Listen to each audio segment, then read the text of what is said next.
Hello friends, welcome to Salo Happy Home. I'm happy to be here with you today. And I want to introduce to you our pet bunny, Dewey. This is Dewey, and Dewey is 14 months old. He is half Netherland, and there's about 17 different varieties, and half Dutch. And he is just totally awesome. And the reason that I am talking to you about Dewey today is because I'm seeing a lot of disturbing things online about people who are giving false or misinformation or not complete information about keeping rabbits as pets. And I see horrible things like people saying, well, should I take them out of their cage? Well, they shouldn't be in a cage. Now, before we decided to have Dewey, we had a very old senior dog and our guinea pigs. And our guinea pigs are gone now, except for our one first and oldest. His name is Rusty. He's 5, and he's living the life in the dining room. You'll see him in a minute. But we looked into pets that wouldn't be a dog, no cats, fairly low maintenance, and we decided on a bunny. And Dewey was adopted. We adopted him from a place called Pet Expo in Mankato, Minnesota. And Pet Expo has a very unique open concept, a relaxed concept for interacting with their small animals. And they have in-house breeders, and they have a few select outside of their establishment breeders who have been thoroughly vetted before they choose pets to adopt out from there.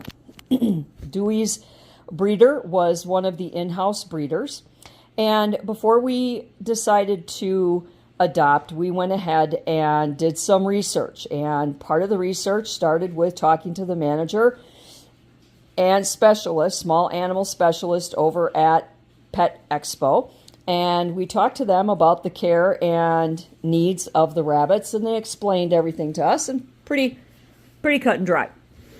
They need hay, water, natural light, and they need to be able to free range or roam around, because rabbits they can jump 4 to 5 feet or higher from a dead stance.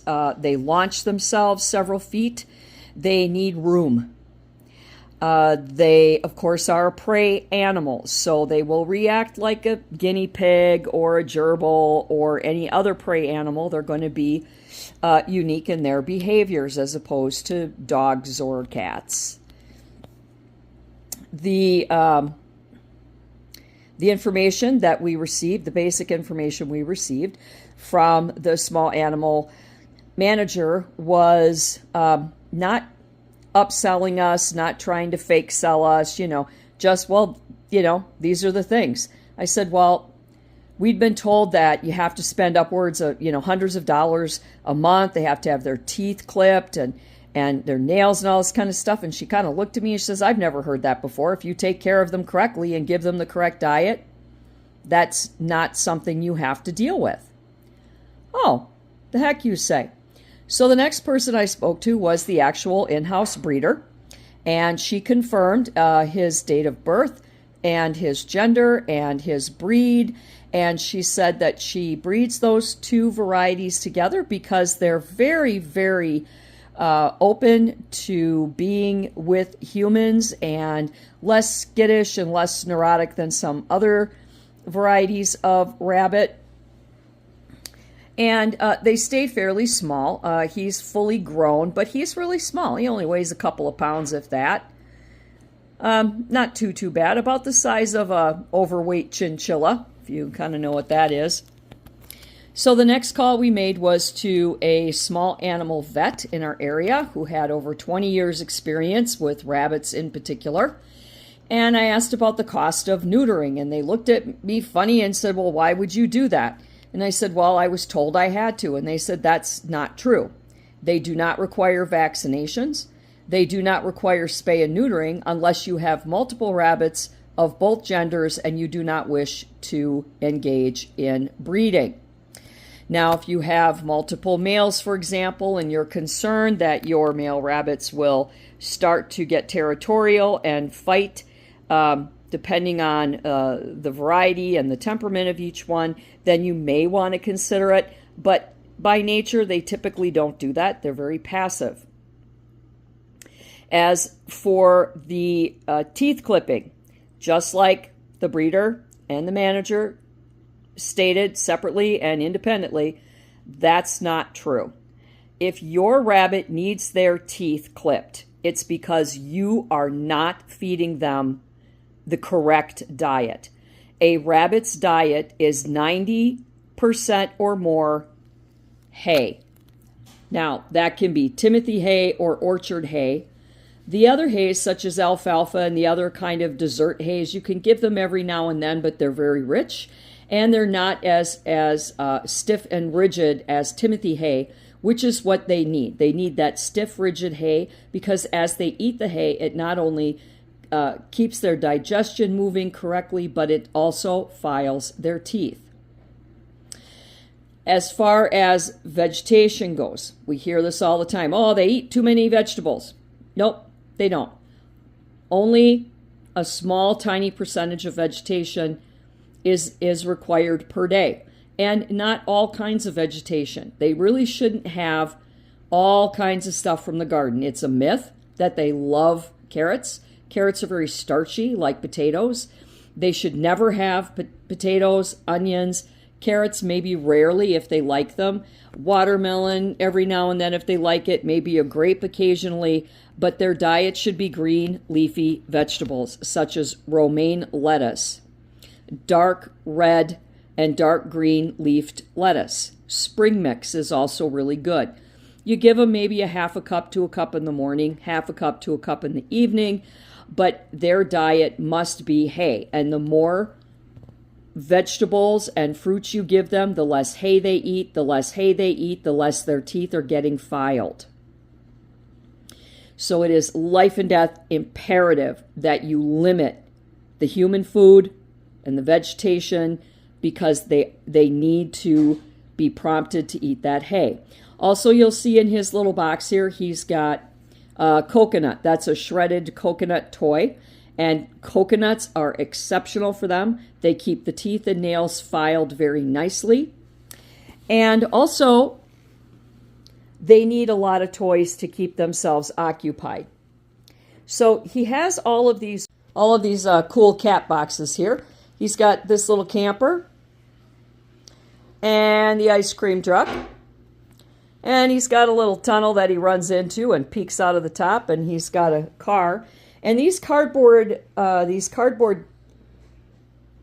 toys, they have cat scratchers in the bottom, in the base, and on the tops, and he can eat that hard cardboard, and that keeps his teeth filed nicely, and it also helps keep his nails filed. Now, we do clip his nails about once a month. We clip the tips only, and never, ever, ever, ever clip the hairs that grow in and around their nails. Gently separate the hairs and clip the tips only. They need those nails for defense and for launching. And those hairs protect their fragile, fragile skin. If you notice here, we do have a lot of rugs because we have ceramic floors. These are actually granite floors. And some rabbits are too small, they're too lightweight, or they cannot walk on this. They go right to their belly and they scurry and scatter around. And I see horrible people online making videos of that, thinking it's really fun to watch my pet rabbit skitter and scatter and slide and struggle on the floor. And you know what? That's actually cruel. It's cruel because these are prey animals. And if they go flat on their belly and they're sliding around like they're on ice and they can't get their footing on your slippery floors, you are not only causing a fear response, but you can cause them to have a heart attack and die. If you think that you're so high above the rest of the humans that you can have them around small children, that you can have them around dogs and cats, well, there are very few exceptional homes for that, but not everybody is inclined to be good homes for rabbits. They are prey animals. They're very fragile. If a toddler picks them up, not realizing it's not a toy, they could actually fracture their spine or break their neck or crush their bones because they don't realize how fragile they really are. They can scratch if they're scared, their back legs, when they launch to get away from you. So it's incredibly important that you don't get a rabbit if you have small, unruly children or dogs or cats or birds, if you have a cockatoo or, any kind of large bird. A lot of sirens and screeching noises and screaming children are also very difficult for them. It causes stress responses, and stress responses cause them to be destructive. If you do not provide adequate materials for them to chew and scratch on, they will take to chewing and scratching your furniture. We have free range rabbit. Dewey is free range, meaning every morning he starts his day in his little hutch, and I pick him up and I bring him out to the living room. He gets hugs and kisses, and he gets his breakfast at his living room food station there. And then we leave the ramp open there for his hutch because he is also potty box trained or litter box trained. Now, they are very, very good at being litter box trained. It does take some effort on the part of the human, and you can never, ever, ever use cat box fillers in their potty box. It has to be edible wood or paper pellets, something different than the bedding, because they eat as they poop. And that is paper pellets. It's compressed paper pellets. These are hemp pellets, but you can get pine pellets as well. You can get larger containers of them. You can get them at any of your pet care facilities. And then we use this paper bedding. It's the crumpled up paper. Of course, there's another big pile of hay. And he has some fresh water every day and a dry mix. It's imperative that you keep a vitamin fortified animal pellet, small animal pellets to get extra vitamins and minerals. We use one, it's called Gertie Guinea Pig. And the reason it's a Gertie Guinea Pig is because we have our guinea pig, Rusty, who's in his hut right now. And he eats the identical diet that rabbits do. Now, we choose this, the guinea pig one, we looked at ingredient by ingredient, and it's identical to the rabbit one. So we get Gertie Guinea Pig because it has a lot of dried bananas, dried strawberries, dried dandelions, which are incredibly important for their health and emotional well-being. So we've got these dry mixes. There's my baby. That's Rusty. There's our Rusty guinea pig. He's a skinny pig, so don't be alarmed if you see that he's bald. It's not mange. It's how he was born. Hi, baby. So at night, at bedtime, between 7:30 and 8:30, Dewey will actually put himself to bed, and I am not shitting you. He will start making his way to his hut here, and when he goes in, we lift up the hatch and close him in for the night because, rabbits are very elusive, and during the day, they sleep most of the time, and he oftentimes will disappear behind the furniture or under the bed for the day. And, if we left him to his own devices at night, they don't see very well in the dark, by the way. So if you allow them to stay up at night, they could become a serious tripping hazard. You could step on them and crush them or get tripped. That's his little tunnel that gets him across this section of tile here so that he can get from the bedroom and back to the living room again, because we want him to have as much running space as possible.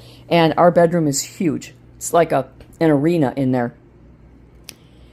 But you want to be able, in case of an emergency, a fire, tornado drill. We live here in Minnesota. We get tornadoes.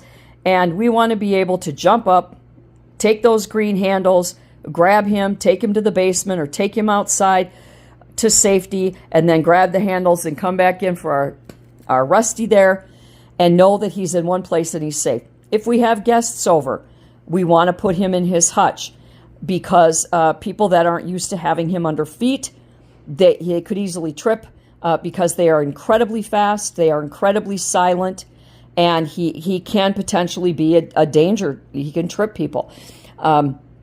It's very important to keep that in mind. We're very nimble and quick on our feet, so we're very conditioned to that having him here. As you can see, he's right here now, and we didn't even see him or know that he was here. There's a Mudju. Dewey, say hi. Say hi to your loving audience. So they need to be free range. As long as you feed them correctly, give them all of the love that you possibly can, and provide them with the toys and tools they need to have healthy teeth and nails and digestion, you won't need to go to the vet. From the vet. No, they don't need vaccinations. No, they don't need to be spayed or neutered unless unless you don't want to breed. And another myth that I want to dispel for you is that rabbits need companions. They do not. They are not like guinea pigs, where they are a herd animal. Guinea pigs are herd animals. They need companions. Rusty does not have a companion, so we do everything that we can to love him and care for him and interact with him.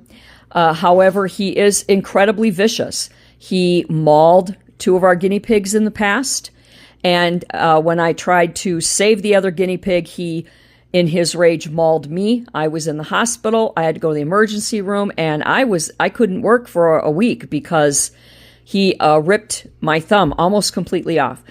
So he is not compatible with other guinea pigs. It's very rare, but it happens. That's why he doesn't have a companion. But rabbits do not need companions. That is a myth. If you choose to have rabbits, you may want to get siblings. If you go to a rescue, be sure that you ask them all of the questions about the history of the rabbit if you can possibly find it.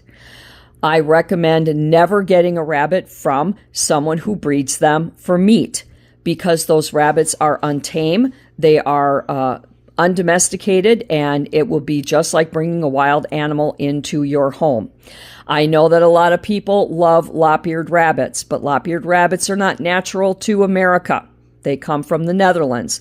They are also prone to ear and eye infections, and they have bad temperaments. They have poor personality traits, comparatively speaking. I know that there are some that are just absolute angels, of course, but if you are brand new to being a bunny parent, we recommend just a basic garden variety, short-haired, small rabbit that you can learn from. And if you want a lop-eared in the future, by all means, they are very large. And they can be quite neurotic. Individuals that I've spoken to have said that they have a lot of trouble with them. Health problems, personality problems, etc., aggression toward other rabbits, and so on. Not so much with the other basic garden variety breeds. Really quick note about the potty training. I believe the reason, they're very clean. And in the wild, as a survival skill, they're going to poop in one particular area because they contain and control it so that they don't leave trails for predators to follow them to their dens. And I believe that the reason between 7:30 and 8:30 each night that Dewey puts himself to bed is probably because that's the time that he has to poop, because he goes in, he jumps right in and poops. So I think that's why he does it. But it's a good clock to have, a great schedule to have. We don't have to chase him down. We don't have to worry about what Dewey's doing and where he's doing it. He's just really, we've just had such remarkable luck with him. We can't be thankful enough that our first shot out the gate, we had this really beautiful, beautiful boy. and that he's so smart and very affectionate.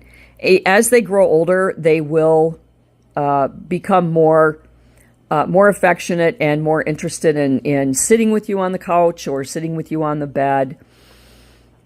But at first, they're getting used to you and they're scared. Now, the first night that we had Dewey, he was downstairs. We still had the other 4 guinea pigs. We had 5 guinea pigs, and he was in a 10 by 8 enclosure that I had built for him. And it did not have, it was only a couple of feet off the ground, and it didn't have a top on it because I thought, well, he's a baby. He's not going to jump there. He's not going to get out there. Well, he did get out during the night. And I went looking for him, and I called him, and he came crawling out from underneath a craft cart that I had, and he rushed up to me like a little baby, "Mommy, mommy, thank you," and wanted snuggles and cuddles, and he was very scared. He got turned around his first night. But after that, there's really been no trauma. He does not chew cords, which rabbits are notorious for. But again, if you provide them, here's his little day station. It's got toys. There's sisal balls in there and some lettuce and hay and mix, water. He loves mirrors. Be sure you give them mirrors because they love mirrors, especially if you have just a single rabbit. And he's got all of these cardboard scratchy things to play on and in. And I put little treats in there for him, some hay and some of his mix. It's really important to do. And we believe that having all of these options for him available, and he's busy with them all day long, are the reason that he doesn't chew cords or any other thing like our furniture, which he doesn't do either. So providing them free range so that they can run and play and explore, that keeps their mental and emotional acuity intact. Provide them tons of hay and coconut, and the cat scratching cardboards are fantastic. That keeps them busy and occupied, and they're going to be less likely, just like a cat is going to go for your couch, if you don't direct them and provide them the proper scratching tools. You have to give them toys. You have to give them stuff. And they're really cheap. This guy here, this ice cream truck, was only $6. That little camper back there, I think, was maybe 20. And the car, the Mustang car back there, that thing was about $20. But they're solid. They're really solid. Then he's got a safari Jeep underneath the table in the dining room. So it's really important. And if you're having trouble with destruction, it could be stress due to boredom or lack of appropriate toys and busy items. So that's your challenge there. Also, don't get a rabbit if you're just going to have it live in a cage. Guinea pigs are different. They can be, you can make little areas for them to run wild and free, but they have to be contained. Just like pet mice or pet gerbils, you can't let them run wild and free. But rabbits are like cats and dogs. You can let them run free, but you have to do it responsibly, and you have to do it with the best interest of the rabbit. So, of course, you're going to want to be sure that they have access to everything, and a thoroughfare that doesn't include slippery spaces on floors where they can hurt themselves or have a heart attack and die. You have to give them plenty of scratchy things, cardboard, safe cardboard for them to keep their nails and teeth intact. Be sure you give them hay wherever they are. Fresh vegetables, but limit it to dark leafy greens, and only a half a cup to a cup a day for a bunny his size, and always fresh water. And he has fresh water here and fresh water in his hutch.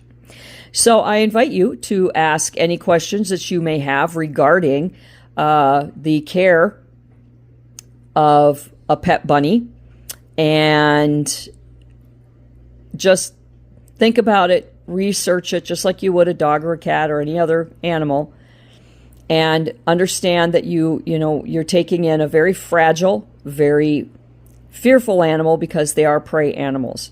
So every little thing in your house has to be considered. The amount of people, the amount of noise, the other animals, and what you're willing to do. Now, it's just us here with our pets, so we don't mind if our living room has a bunch of stuff here. And again, if guests come, he will more than likely be in his hutch, so we would move those things around. But he seems very happy, healthy, and well-rounded. And also, I want to bring up a point about putting them outside. We adopted him from Pet Expo in Mankato, Minnesota. And he was born there in that facility. So he is not, his immune system, his coat, his skin, nothing about that is the same as the wild rabbits in your yard.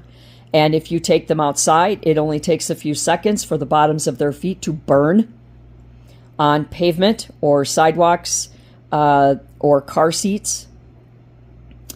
They can immediately pick up any kind of dust mites, fleas, ticks, anything that's in the grass. Once you start that, it's a disaster because you do not bathe rabbits. You know, if your rabbit knocks you down and your chocolate milk falls on them, you got to bathe them, right? But their skin is so fragile that bathing them is out of the question. Don't dry bathe them. Don't bathe them. Let them be natural. There's no odor to these animals. Their fur doesn't get tangled. You know, we've got a little brush. We got a little brush of that orange thing, and we use that on him. You know, I try to do at least once a day and keep them clean, especially if you have lop ears or Angoras. You're going to need to keep those ears and that fur clean. But for a variety such as Dewey, he doesn't need all of that. Don't take them outside. For one thing, they cannot be out in the bright, searing sun. The way that we have this now, where the sun is just peeking through that main living room window, same thing in the dining room, that's called natural indirect sun. They do not need direct sun because they get overheated very quickly and they can have strokes within a matter of minutes. So don't put them outside in the sun. Don't put them outside on a deck, unsupervised in a cage, thinking that that's fun, because that's terrifying for a prey animal, especially if you have hawks or eagles or anything above, or you have stray cats that are going to come up there. You are not doing your rabbits, just like your cats, you're not doing them any favors by letting them outside. You're just inviting stress, anxiety, shorter lifespan, physical health problems that are brought on by fear and trauma, and they are not intended for that. So be responsible and use your head. And if you are unwilling to, or you cannot let your rabbits out of their cages, don't get one. And always, always, always look to rescues first. But in our case, because it was our very first rabbit, we wanted to start with a clean slate so that we had a leg up. Who knows? Maybe in the future we'll have another rabbit and it will definitely be a rescue. But now we have knowledge and experience, so it would be easier if we got to where we wanted to adopt a rabbit that might have had some trauma in their past and they need special care. So be responsible with them. Know that and as far as expense goes, I've never had a pet so cheap in my life. He gets that hay. We get like a 10-pound thing of hay, 20 pounds of pellets for his potty box, and then we get one of those big bricks of the paper bedding. He costs us less than, I don't know, maybe $75 a month, if that. We could go 2 months without having to buy supplies for him because he does eat so little. And even though Rusty shares the same diet between the two of them, they don't require a lot. So the expense is zero compared to other animals too. So that's a good reason to consider a rabbit. But look at all the pros and cons. I beg and implore you, if you have children or you have dogs and cats, please don't do that. I know you see videos all the time of people, well, I raised my rabbit with my kittens. Well, that's great. And that particular rabbit and those cats might be able to live in harmony. But if that rabbit dies and you grab another one and throw it in there, you've got two adult territorial cats that don't know that new rabbit. it's going to be a catastrophe. And like with any household with multiple pets, you really need to stop and think what's best for the animal. It's more important than what's best for you. And until next time, do good and be good.